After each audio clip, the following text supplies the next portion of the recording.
दोस्तों, अगर मैं आपसे कहूं कि हाल ही में आर्कियोलॉजिस्ट ने करीब 1600 साल पुराना एक राइटिंग सेट खोजा है, तो शायद आप में से कई लोगों को इस बात पर विश्वास नहीं होगा। पर यह डिस्कवरी हाल ही में सितंबर 2022 में की गई है। तो आज की इस वीडियो में हम आपको कुछ ऐसी ही चीजों की डिस्कवरीज के बारे में बताने वाले हैं जिनके ऊपर विश्वास कर पाना थोड़ा कठिन काम है। फिर चाहे वो 1600 साल पुराना राइटिंग सेट हो या मेक्सिको के जंगल के कुछ इंचेस नीचे मिले आर्टिफैक्ट्स, ये खोजें आपको वाकई हैरान कर देंगी। तो चलिए शुरू करते हैं इस मजेदार वीडियो को। नंबर 10। दोस्तों, चलिए आज की इस वीडियो की शुरुआत हम सितंबर साल 2022 में खोजे गए एक राइटिंग सेट के साथ करते हैं। ये एंशिएंट राइटिंग सेट एक डिश, एक बोन डिप पिन और एम्फोरा से बना हुआ था। जब बोन डिप पिन की जांच हुई तो उसमें रेड और ब्लैक इंक के प्रेजेंस होने का पता लगा, जिससे यह बात तो साबित हो जाती है कि यह किसी अच्छे आदमी का था।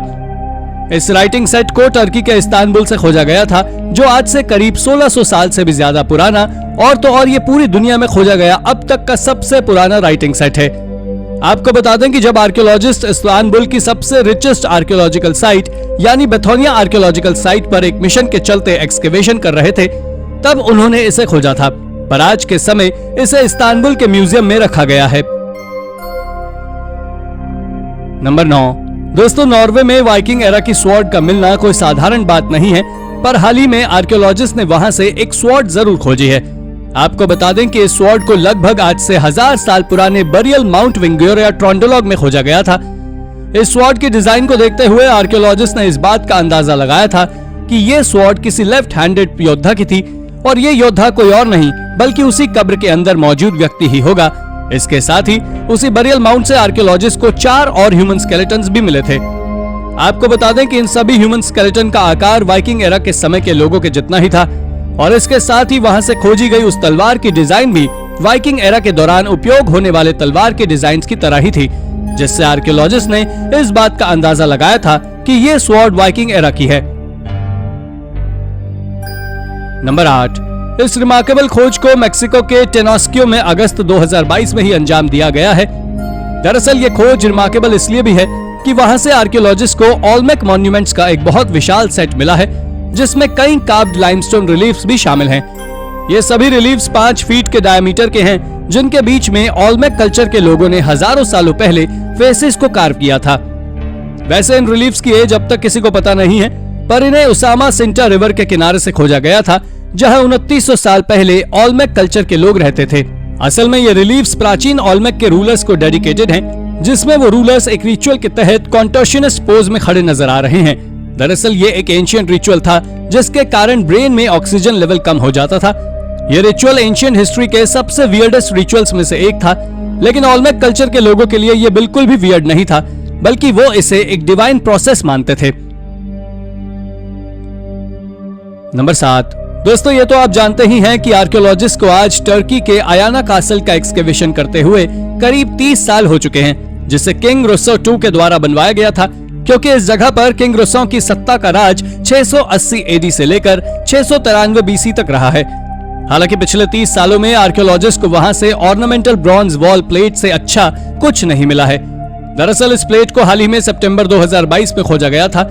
इसके साथ ही इस तरह की कई और भी प्लेट्स के टुकड़ों को उस कासल के खंडर से खोजा गया है, पर जिस जगह से उस पूरी तरह सुरक्षित प्लेट को खोजा गया था, वहां से आर्कियोलॉजिस्ट ने 4 और नए रूम्स को भी खोजा था। आपको जान लेना चाहिए कि इसके बारे में आर्कियोलॉजिकल डिपार्टमेंट का मानना है कि जितना समय इसके एक्सकेवेशन में अब तक लग चुका है, उसे पूरा करने में उतना ही समय यानी 30 साल और लगेंगे। नंबर 6। सितंबर 2022 आर्कियोलॉजिस्ट के लिए एक बहुत इंपॉर्टेंट मंथ रहा है, क्योंकि इस महीने में आर्कियोलॉजिस्ट ने बहुत सी अजीबोगरीब डिस्कवरीज को अंजाम दिया है, और उन्हीं खोजों में से एक है मेक्सिकन बेसिन में खोजे गए मेक्सिकन बेसिन के सबसे पुराने आर्टिफैक्ट्स, जिन्हें मेक्सिको के जंगल में किए गए एक छोटे से एक्सकेवेशन के दौरान खोजा गया था। यह खोज आर्कियोलॉजिस्ट के लिए किसी खजाने से कम नहीं है, क्योंकि इस खोज के दौरान आर्कियोलॉजिस्ट को यूटेंसिल्स, टूल्स और कुछ इंस्क्रिप्शंस भी मिले थे। पर जब उनकी कार्बन डेटिंग की गई तो पता लगा कि ये पिछले 3000 सालों से मैक्सिकन फॉरेस्ट के कुछ इंचेस नीचे ही दफन थे। मगर जैसे ही ये बात लोगों को पता लगी, वैसे ही भारी मात्रा में लोग जंगल में उन आर्टिफैक्ट्स को देखने के लिए जाने लगे, जिसके चलते कुछ अनअर्थड आर्टिफैक्ट्स मिट्टी में ही मिल गए और कुछ बचे हुए आज म्यूजियम में मौजूद हैं। एक्सपर्ट्स का इसके बारे में ऐसा मानना है कि यहाँ आज से 3000 साल पहले एक एंशिएंट विलेज हुआ करता था और ये वाकई एक बहुत बड़ी खोज है। नंबर 5। दोस्तों, ये तो आप सभी जानते हैं कि इंसान की ज्यादातर आदतें कभी भी नहीं जाती और उन्हीं आदतों में से एक है कार्विंग।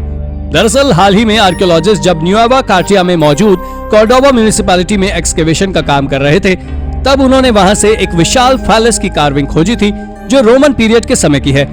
आपको बता दें कि इस तरह की डिस्कवरीज आमतौर पर रोमन रीजन में एक साधारण सी खोज है, क्योंकि रोमन लोग फैलस को मेल की अल्टीमेट स्ट्रेंथ का प्रतीक मानते थे।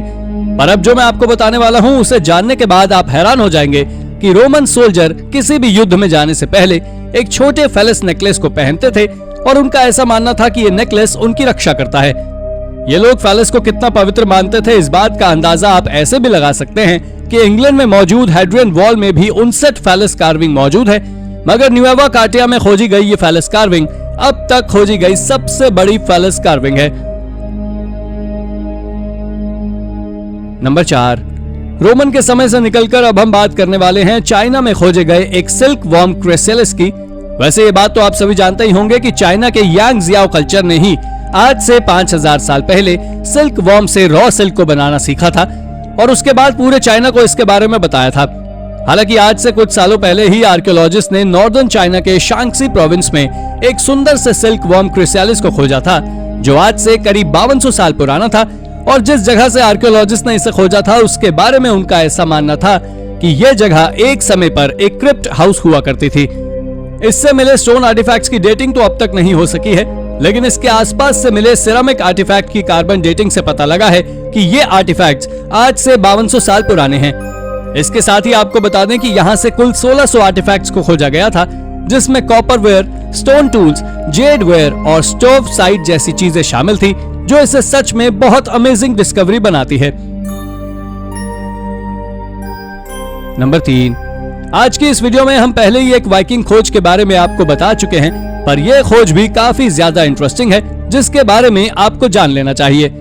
यह एक सॉलिड गोल्ड रिंग थी जिसे साल 2022 तक एक साधारण सा ज्वेलरी का हिस्सा समझा जा रहा था, पर साल 2022 में पता लगा कि यह हैवी, पॉलिश्ड और लस्टर रिंग असल में सोने से बनी हुई है और इतना ही नहीं, ये वाइकिंग से बिलोंग करती है।